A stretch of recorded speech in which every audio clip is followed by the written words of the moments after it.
Politica all the way. Politica all the way. Politica all the way. Ang dami kong kumare-kumpare na, Oo, I can imagine. na Oo, LGBT. oo. Ay, eto na naman tayo na nahuli na naman ako nakikipagkwentuhan sa aking guest. Luzon, Visayas, and Mindanao, and those watching all over the world. Ito po ang Politica All the Way. Ako po si Jojo A, your host. And for some reason, naging rainbow-like yung aming studio. Napakanda. All the vibrant colors are here simply because of our guest. Now, hindi ko alam kung paano ko sa introduce, but siguro pinakamaganda is sugar and spice and everything nice. Yan, that's how you would introduce a girl.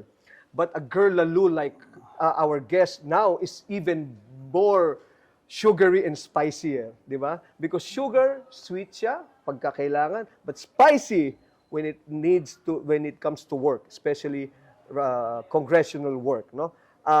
Okay, our guest now is called he's from UP Student Council Chair to Congress. He is called Kong Mother Percy. Si Mother Percy, yan. Our guest, ladies and gentlemen, is the Akbayan Party List House Deputy Minority Leader, Representative Congressman Percy Sendanya. Percy, Kong. Hello. Kong Mother. Maraming salamat. Thank you for having me. Thank you. Alam mo, sabi ko nga kanina off-air, baka nakakontribute ka sa pagiging bakla ko.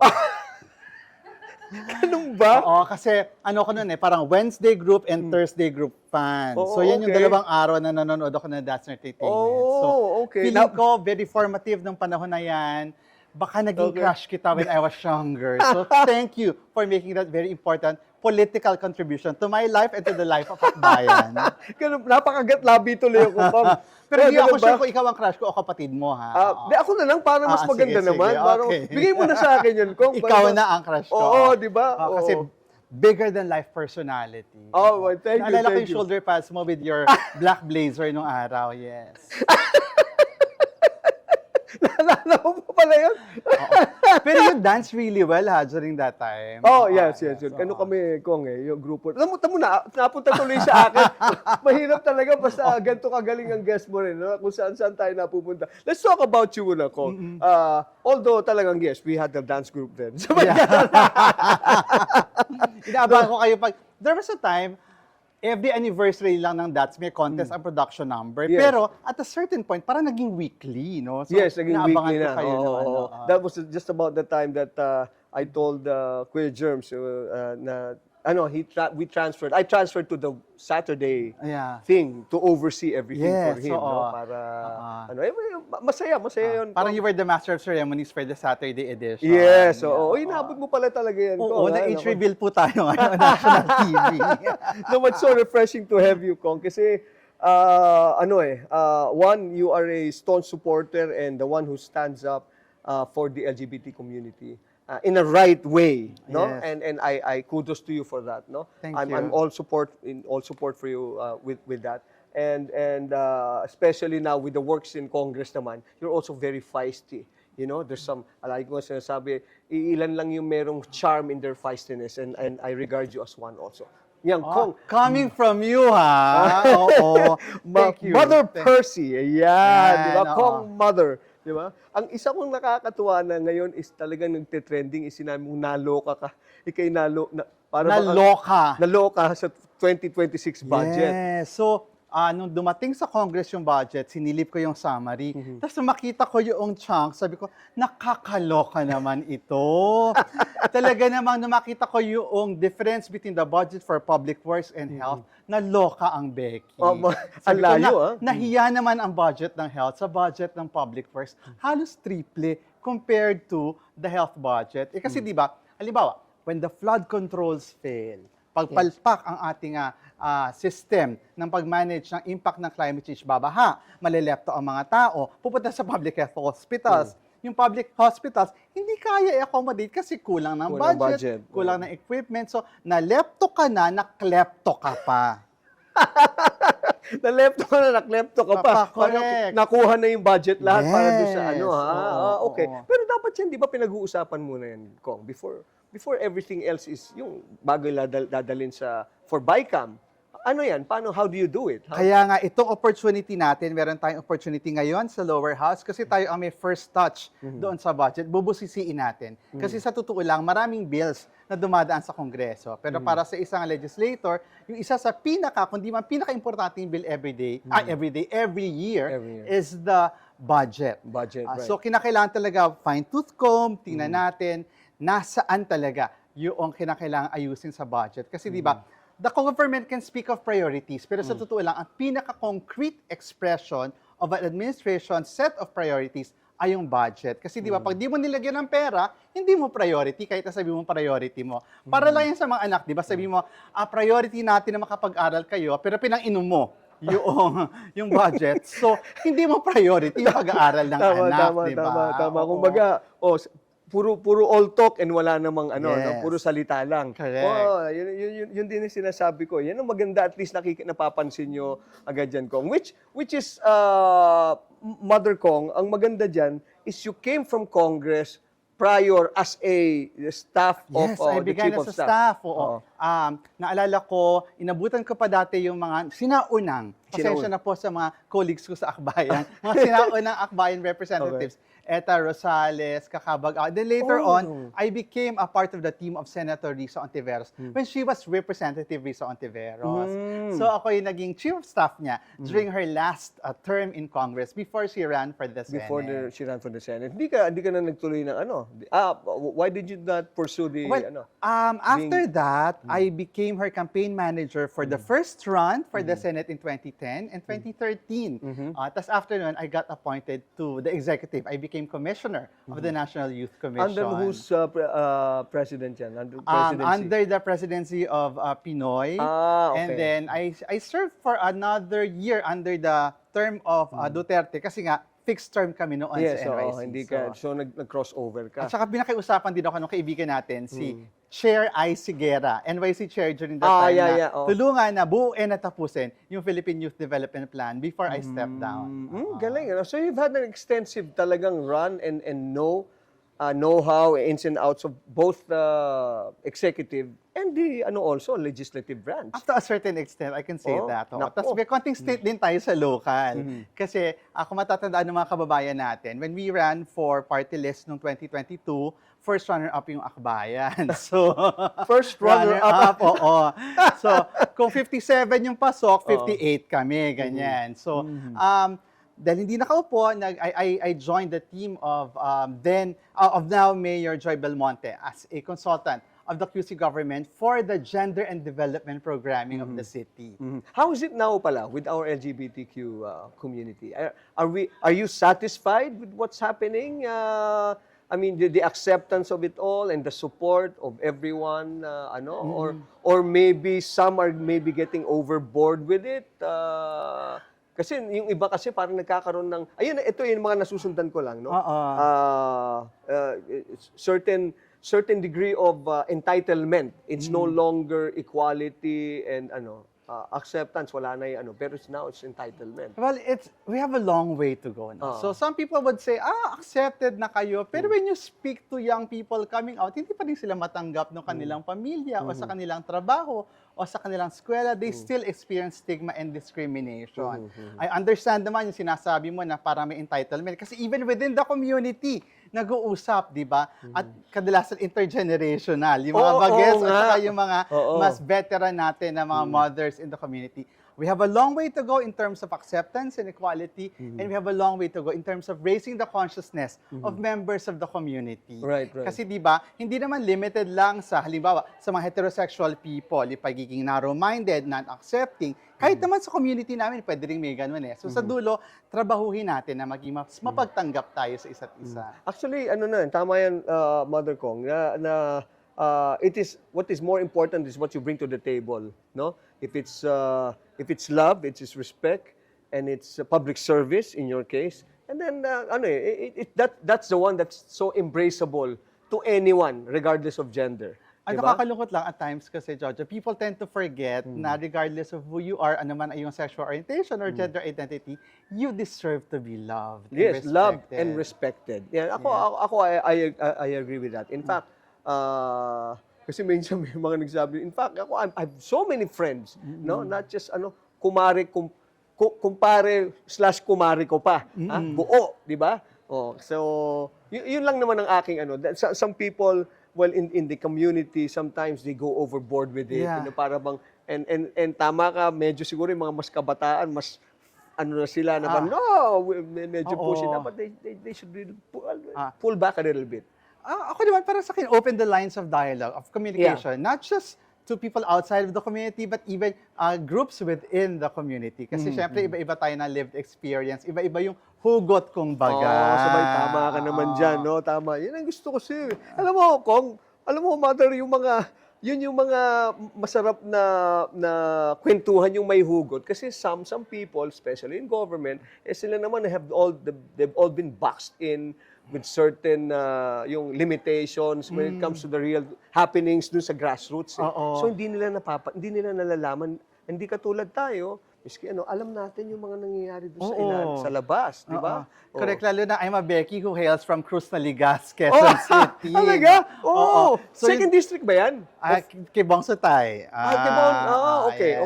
So, ang pinanggalingan ko, kasi mula nung college, after ko mag-dorm sa UP, parang, siyempre, medyo mahigpit ang curfew sa dorm. So, naghanap ako nung college, naghanap tayo na medyo mas liberal ba na living arrangement. So, ang pinuntahan ko, natinirahan ko, yung sa Barangay Cruz Saligas, yung urban poor community sa gilid ng UP campus. At hanggang ngayon, nandun pa rin ang bakla. Na-in love na ako sa Cruz Naligas. So, yun sinasabi mo na grassroots, yan yung aking measure. Really, yung conversation sa mga kapitbahay. Lalo na pag mapapagupit ako sa aking paboritong barberong si Junior. Talaga. Ayan, oo. Siya pa rin ang barbero mo. Oo, siya pa din. Ang ganda. Ayan, diba? Maganda, ha? Pero hindi siya nagkukulay. Yung nagkukulay yung kinakapatid ko naman. Na parodista. So, yun yung lagi kong gauge. Parang, kaya nga, ramdam ko yung change ngayon doon sa political atmosphere. Kasi dati, parang sinasabi ng mga kapitbahay ko, napapanood ko namin sa TV, nagrarally ka. Ganyan. Pero ngayon, pagkausap ko sila, sinasabi nila na parang, they share the same frustration na meron tayo. So sabi ko, mukhang na itatawid natin kahit paano yung mensahe sa ating mga kababayan. Hindi, you're very efficient with it, Mother, no? Kasi, I watch you every so often, not really. Actually, hindi pa knowingly. Unwittingly, biglang pumapasok yung, kasi nagte-trending ka. lang to? Nagte-trending ka eh. But you make sense, you know? Yun ang maganda, yun lang yung sinasabi ko eh. Sometimes, it takes one who is enough na wala, no cares in the world na, ito lang yan eh. You have to accept it, ito talaga eh. Regardless of sex or gender, ito talaga eh. Kasi yung iba, ang maganda is you don't play politics. I think that the way you say it is, Tamaan and what it is. Di ba? Oo. Pero kasi sa dulotin ko, ay nanggagaling doon sa bias ko. Kasi yung bias ko talaga, I come from a party that really represents and gives a platform to marginalized groups and marginalized movements. So, malinaw sa akin saan yung bias. At yung bias na yun ay kapag alam natin na naagrabyado sila, sino man tamaan, kailangan nating manindigan. That's right. Politica all the way. Politica all the way. Politica all the way. Have you talked to the president about issues of the day? Never had the opportunity. Never had the opportunity. But are you good with him? Are you... Well, given the chance, there are some very important issues that I would like to raise. For example, I would like to ask him, Mr. President, naipasa na namin last term sa Congress ang 200 peso wage increase. Bakit hindi mo pa sinuportahan? Hindi mo sinertify as urgent? So, that would be one question I would ask him and would like to discuss with him. Sa nagagaling yung reservation niya. Kasi kailangan natin ng political will of the executive for us to pass itong, Diyos ko, tagal na naghintay ng mga kababayan natin manggagawa ng significant na wage increase. Ito na sana yung salbabida, nalulunod na sila eh. So ito na yung salbabida, pinagkait pa natin. So I would ask the President that question. Well, basta ganyan, dapat ba, i-refile ba natin yan? Na-refile na natin Na-refile na, ito. And hopefully, dahil pumasa na siya sa third reading, mabilis na yung committee process. Pero nonetheless, we need of course, the buy-in of the executive. Kasi maliban sa sila ang mag-i-implement, meron silang kakayahan na i-veto ito kung hindi sila nag-agree. So I hope that between now and end of the year, we get the President to certify as urgent itong ating 200 peso wage hike. Yun ang importante. Kasi nakita ko lang I always mention, na regardless of past, no? Yes. Oh, so I think the president is a very inclusive president. Baka lang kailangan lang ng yung yung ganun lang, di ba? And the likes of you, Kong Mother, pwede mo maski magkita siguro kayo sa Mr. President, basta ganun, baka matuwa pa yun, you know, dahil, si ito nga, si Sen Aimee, si Manang, kita mo, very close din yan sa LGBT community, di ba? Have you had a chance to talk to her? Never had a chance. Di ba? Oo, never had a Magkakasundo chance. kayo niyan. Oo. Mm. Hindi pa tayo sure. Ganun ba? Ganun ba? Pero kung papamiliin mo ko, who I would want to have coffee after the show, baka yung ranking, baka yung presidente, baka yung kapatid would be siguro second or third. In Second terms or of third. kung yun yung nasa menu na pagpipilian ko. Pero at this point, we would like to engage the executive to really, take on ito mga issues na mga nasa basic sectors, second half na nung term, at Oo ito na nga. yung chance niya to make a difference in the lives of people. Exactly. Kaya nga medyo nabitin ako nung SONA. So while I appreciate the President's stance on the West Philippine Sea, itong expose niya sa flood control sa dulo, ano yung gagawin natin para maibsan ang kahirapan ng ating kababayan? Oo nga oo nga. I agree with you on that, no? It's the last 2 minutes, ika nga, no? Yes. This is the time for the last hurrah. Kaya na dapat, Pero yung mga ganyan kong, ano ba yan? What needs to be done? What needs to be readily and addressed agad na dapat para maramdaman ng mga kababayan natin? Sige, unang-una, kinakailangan ng suporta ng ating mga kapatid na manggagawa by, of course, allowing them to have the wage that they deserve. Hindi pa ito yung living wage, ha? Ito pa lang yung parang sabi ko nga, salbabida. Parang bridge yung gap ng mapakababang sweldo sa taas ng presyo ng bilihan. That's first. Sa pangalawa, kinakailangan taga natin na konkretong suporta para sa agricultural sector. We are an agricultural country and yet the poorest of the poor are in rural areas. Bakit? Napapabayaan kasi talaga. Tapos ako tingin ko yung pangatlong pinakamahalaga, kinakailangan talaga natin paghandaan yung epekto ng climate change sa ating buhay.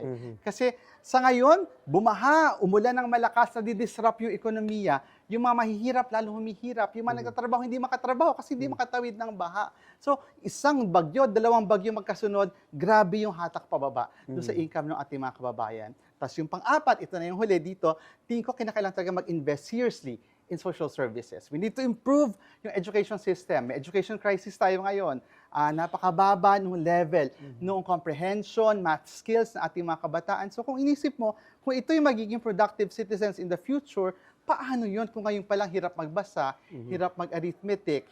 So and at the same time, improve yung another dimension of social service, yung health. Kaya ako naloka na mababa ang Sa health. budget ng health. Oo.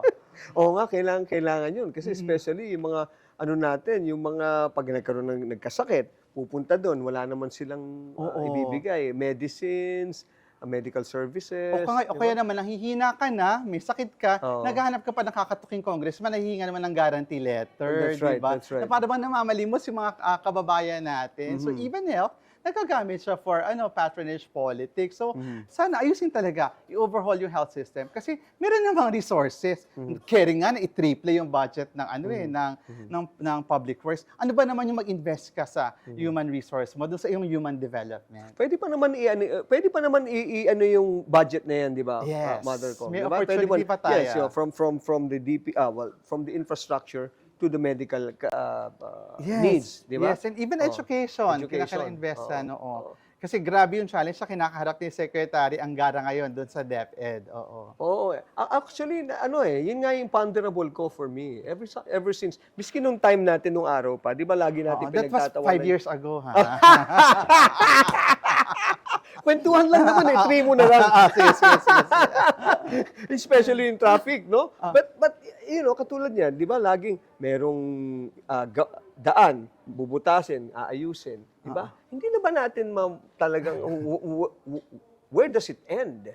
Sabi ko ang ganun, kung merong perfect metaphor for governance in the Philippines, ito yung paano natin ginagawa yung kalsada natin. 'Di ba? Bubutasin ngayon kasi daw lalagyan ng drainage. Okay, sementohin. And then afterwards, bubutasin kasi daw mag-i-instilla ng linya ng tubig.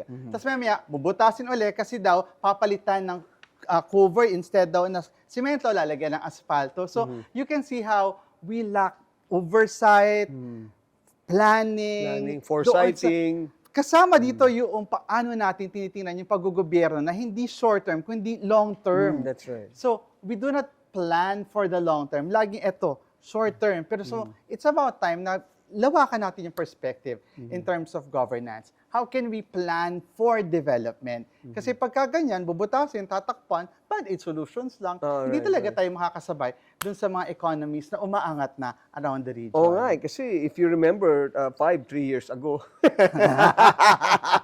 That times 10. that time. Okay. we were top notch tayo. Yes, there was a time. There was a time. In Asia di ba?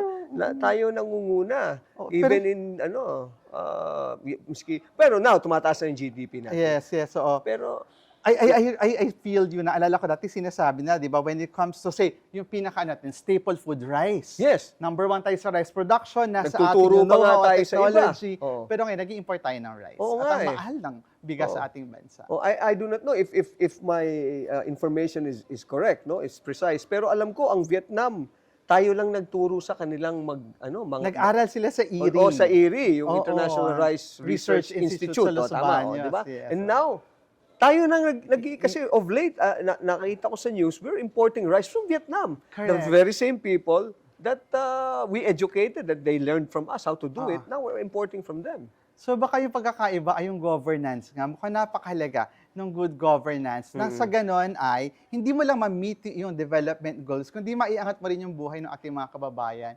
Kasi pagka ganito ng gaganito, darating yung panahon, baka hindi na magsasaka talaga ang ating mga kababayan. Kasi, di ba, tumatanda na nga yung population, walang successor generation dahil sa hirap ng buhay, tapos, grabe pa yung impact ng climate change, wala pang suporta ng gobyerno. Baka pagdating ng panahon, 100% importation na tayo padating sa bigas. Or baka yung ating mga magsasaka, maging mga real estate developers na rin. Hindi kaya?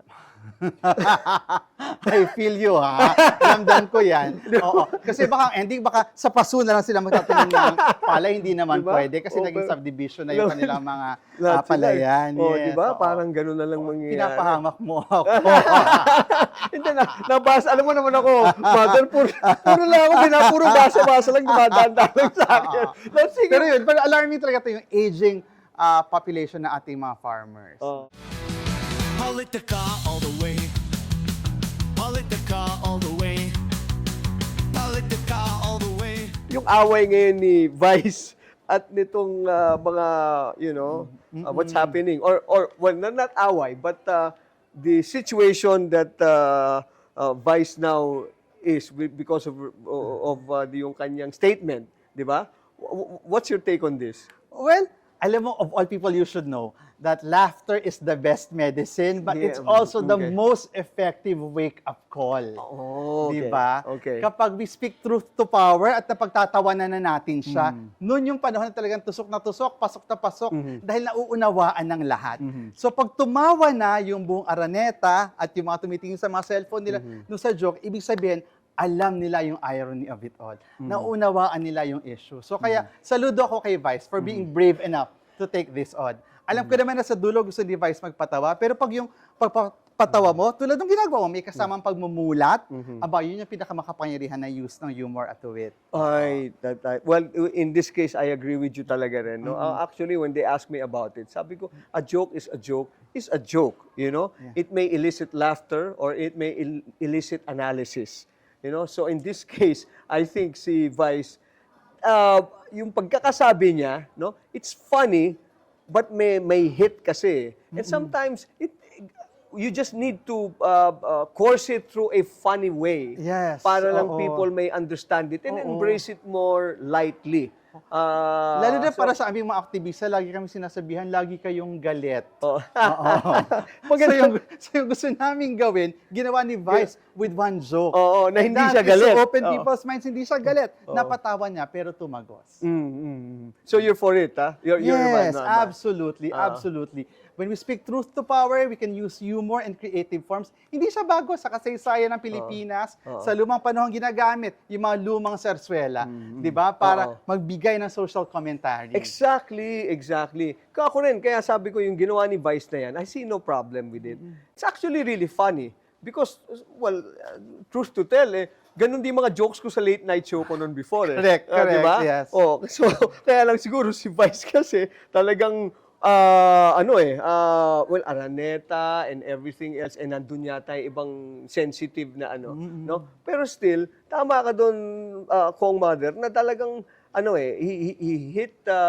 nag-hit siya ng nerve, no? Pero wala tayong magagawa. It's a joke, it's a joke, it's a joke. Wala namang problema dapat yan eh. Kumbaga, laging bato-bato sa langit.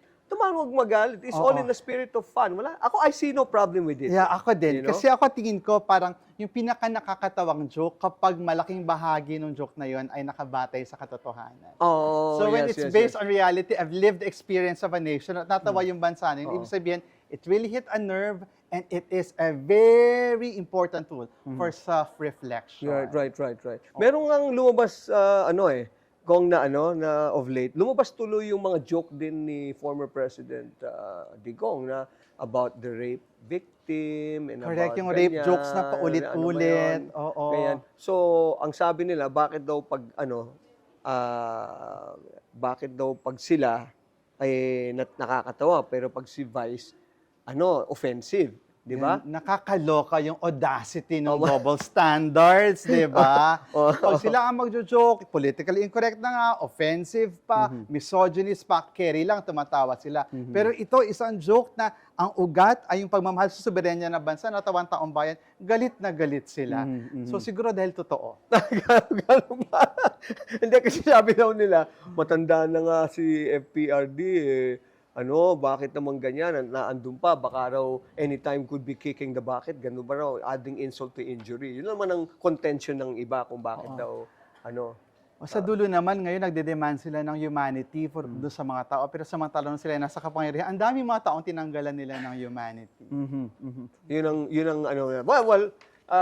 have you talked to Vice about it? I'm sure Nag-tweet ako, nag-message ako, di ko alam kung nabasa ni Meme Vice. Pero yun nga, gusto ko sabihin na, Meme Vice, bonggang-bongga ka. Salamat for using your platform to call attention to this issue. Kasi ang tagal nang tinatrabaho ng akbayan at saka ng ating coalition, yung issue ng West Philippine Sea. Ginawa na namin lahat. Nakatatlong balik na kami sa West Philippine Sea. Naharang na kami ng Chinese Navy at Chinese Coast Guard. Pero ito na yata yung pinakamalaking platform na binigay for this issue. And it all started with a joke. Oo nga eh. A joke that made the whole nation laugh and a joke that made the whole nation reflect, sa atin yung West Philippine Sea. Oo. Then, tsaka, ang nakakatawa nun is, it was meant to be a joke, and yet yung global, in fact, kinuha na ng ibang news agency, I think even abroad, na, I won't be surprised. Parang ganun yata. So, but now, si Vice yata is not attending, I don't know if it's true, hindi raw pumapasok sa Showtime ngayon. Totoo ba yun? Sana hindi, kasi that would be very unfortunate. Hindi siya dapat maapektuhan ng gano'n di ba? Nakakalimutan kasi ng mga tao yung ginawa ni Vice, actually that's very brave and courageous. Pwede naman niya hindi gawin yun. I'm sure marami pang ibang jokes na pwedeng gamitin na nakakatawa. Pero by making that very conscious decision to make this important punchline, alam natin na mahaba yung thought process. At bahagi ng thought process na yun, sigurado ko, pagmamahal sa bansa. Yeah. And that's correct. Very apt yung sinabi mo na yun, kung na punchline you know? It's a line that merong punch talaga. And those na nasaktan, sila yung medyo sensitive to it, no? But in the whole, it's for the Filipino, and that's what's happening now. Especially now, ikaw pala na inano ka rin ng Coast Guard, tama ba? Nagpunta ka na ng West Philippine Sea. Yung akbayan nagpunta na ng West Philippine Sea, nakatatlo na, no? So, yung aming presidente, si Rafaela David, ang tawag namin sa kanya ay ang kilabot ng Chinese Navy. Kasi pupunta siya doon at magdadala ng mga goods, relief support sa ating mga mag-iisda at mga sundalo, talaga naman pinagkakaguluhan siya. Pinagkakaguluhan sila. And I'm very happy na may mga kababayan tayo na who are also supporting this cause. Yung last namin, concert at Sea, imagine that. May mga artists who went there. Gusto sana nila mag-perform sa labas ng barko para madinig ng mga mangisda around. Pero umulan lang, kaya doon lang sila sa deck. Pero sabi kong gano'n, nakakahawa talaga yung tapang. The same way na itong ginagawa ni Vice, nakakahawa talaga ang tapang. Maganda naman yan Parang it also elicits not just laughter but unity Yes. among Yes. everyone, no? Yes. And doing it in form of a joke, which I entirely is for. Yeah. Hindi siya, kasi lagi ko sinasabi, if you can do it in a very light manner, Manner. and yet yung makuha mo, ma-hit mo yung iyong gusto, I think that's a success already. Oo. Di ba? Saka when you can joke about it, ibig sabihin, Tanggap meron mo kang na. malalim na pangunawa sa issue at pag natawa yung tao, ibig sabihin, nakikita yung minds niya. Yes, correct. Etong The Hague ngayon nangyayari, etong kay Presidente Digong with the ICC and all, what's your take on this? Is it properly running? Is it dapat lang na ganyan? Should he stay there? Oh. Sa buwan na ito, this August is the death anniversary of Kian de los Santos. Okay. So, at sabi ko nga, parang mahalaga that we keep coming back and going back to that particular point in our history na nakita natin na yung extrajudicial killings really is a crime against not just the families of the victims, not just against the communities, but a crime against humanity talaga. Kasi it attacks the very core of us as being humans. So ito yung sinasabi ko kanina na maraming mga tao na deprive of that humanity. Kaya tingin ko, itong trial na ito na manggaganap sa Hague, ito na yung kinakailangan talaga to deliver that all-important first step para sa katarungan doon sa mga namatayan ng mga tulad ng mga pamilya ni Kian. Yung Kian de los Santos, of course, for those who may have forgotten, Kian is the young teenager na kinuha lang, no? Napadaan nagkataon merong Operation Tukhang, tapos pinatay siya. Tapos napaka-painful nung last few words niya eh. Talagang it struck a very sensitive chord in the heart of Filipinos. Kasi alam ko yung last few lines niya ay, teka lang po, may exam pa ako bukas. So isa itong bata na gustong mag-aral, makagraduate para tumbasan yung efforts ng kanyang magulang na nagpapaaral sa kanya. Where is the case now?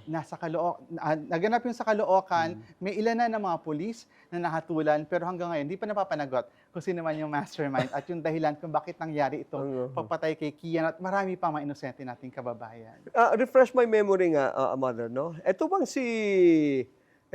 si former president, were you there during yung pag-attend niya ng ano? You were there, di ba? I was there. Yes. Naalala ko nga. I think I was one of the last, if not the last, na nagtanong sa kanya. Kasi mahaba ang pila na pagtatanong sa kanya sa Quadcom. Parang naupo yata ako sa Quadcom before lunch. Nakapagtanong ako ay mga bandang alas 9 na ng gabi.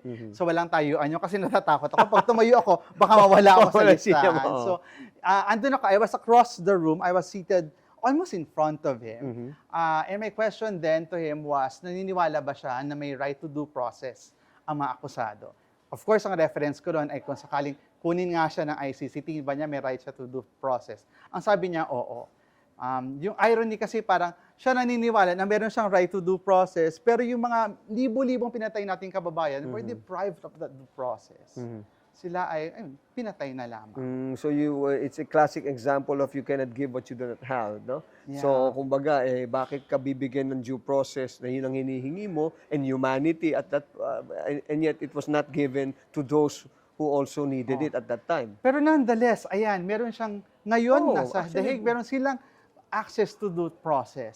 Ito nangyaring impeachment. Actually, yes, due process due naman ito process din yun. So, yung pinagkait nila, they still enjoy it kasi basic yan sa rule of law. Ay sabi nga ni FPRRD, ni former president, masarap nga daw ang buhay niya doon dahil masarap ang pagkain, malamig, tawag din. Yung kanyang accommodation parang first class. Di ba? So, mahalaga lang nating alalahanin. Pag naiisip natin na sinasabi ng mga tao, nakakaawa naman, matanda na nasa Hague, isipin natin si Kian de los Santos at yung marami pang mga tulad ni Kian.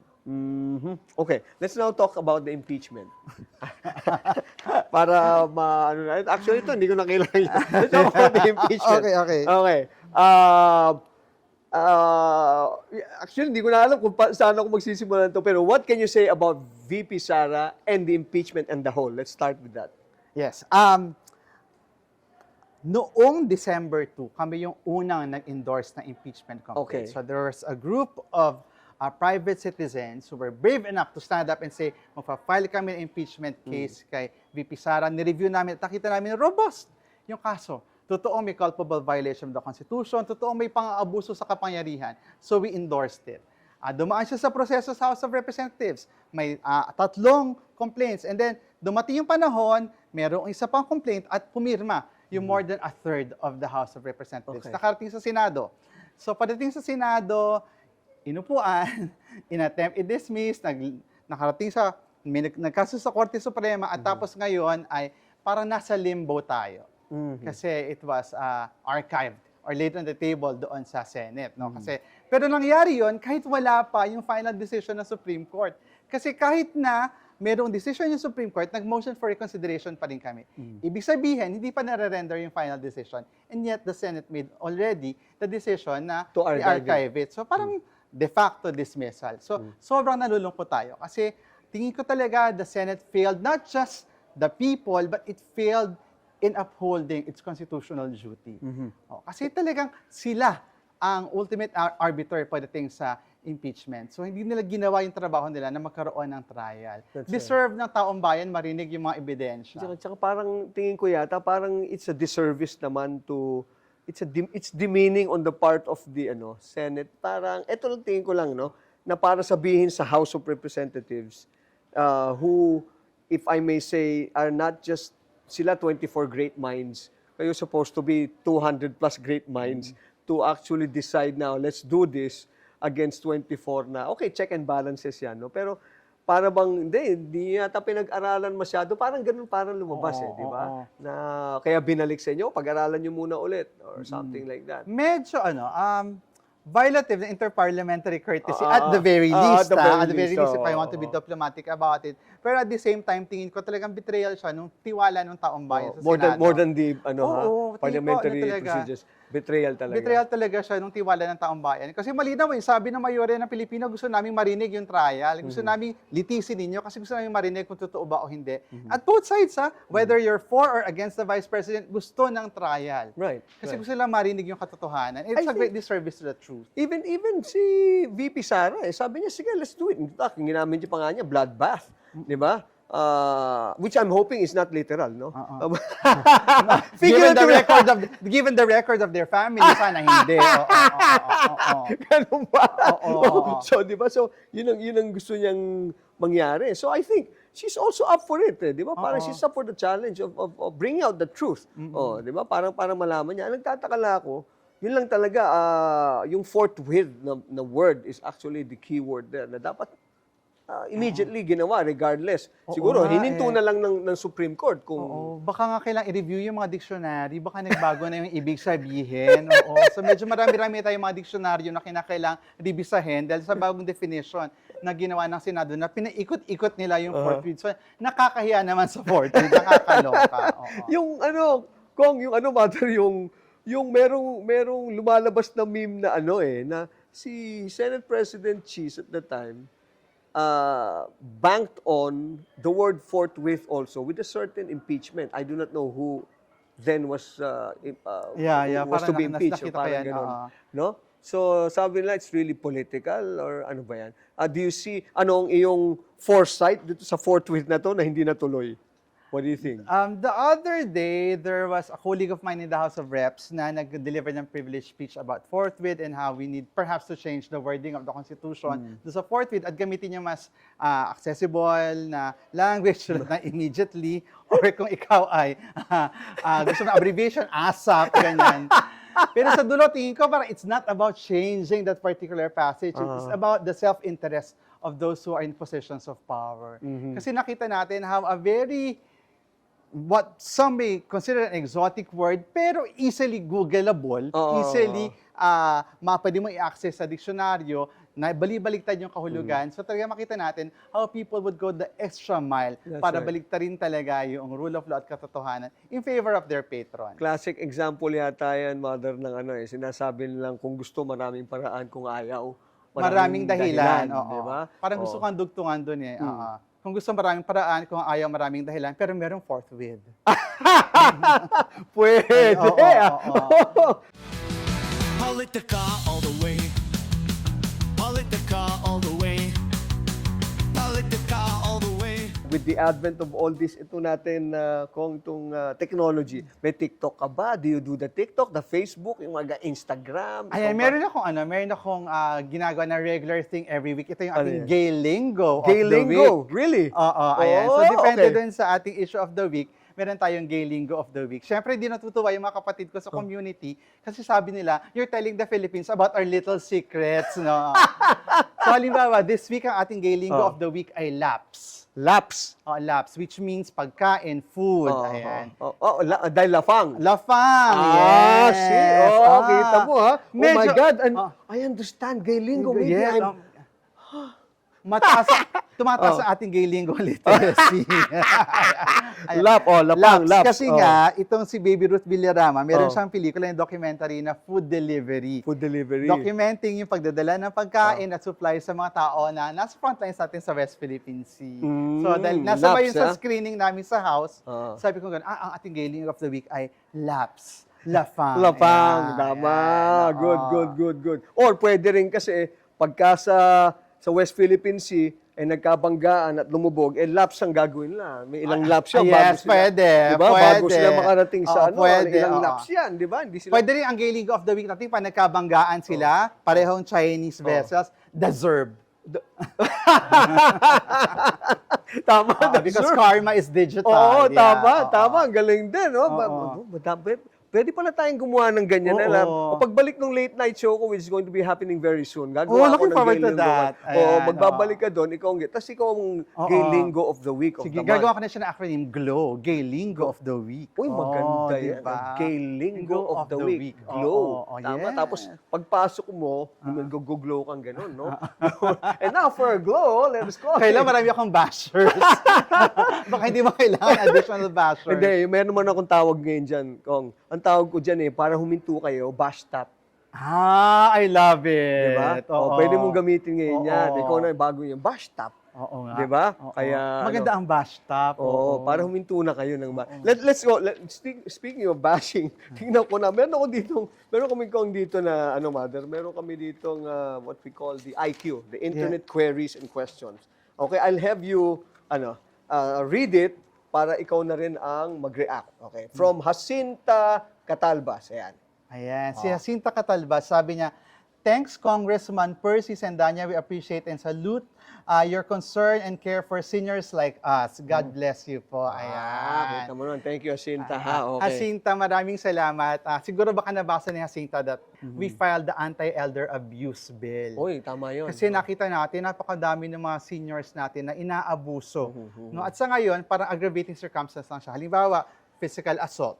So aggravating circumstance na ito ay elder, ang ibibigay na parusa, yung maximum for physical assault. Pero kinakailangan kasi i-treat as specific crime yung elder abuse. Para nang sa ganun, yung punishment mas mataas at saka mas holistic yung approach in terms of kung may need ba for rehabilitation and intervention. So, with anti-elder abuse, yung elder abuse, tulad ng child abuse, tulad ng VAUSI, Violence Against Women and Children. So, yan yung isa sa tinutulak natin this 20th Congress. Sana makasama natin yung iba pa mga seniors tulad ni Jacinta Catalbas na suportahan yung anti-elder abuse Saka law. more than anything else, hindi lang yung, apart from the physical abuse, is the lack of respect for the elderly. Yun ang Yes. nakakainis yung babastusin mo, nakakainis na agad yun di ba? Oo. Tapos meron pa ngayon, ang unang target madalas ng mga scam, mga elders. Oo. Di ba yung kanilang pinaghirapan all their life na ipunin for their retirement, madaling nakukuha ng mga scammers. Kasama yun sa elder abuse, yung financial abuse. Good. Mamabuhay ka ko. Okay, ito naman, from Sunny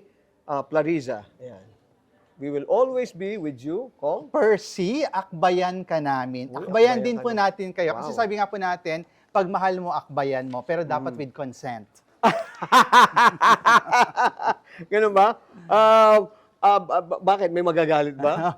Baka kasi minsan, mga akbay ka lang bigla. Kasi isang boxer, sabi ng akbayan So, dapat with consent. Ayan. Okay, ito from Rodel Sevilla. Ayan. Dapat?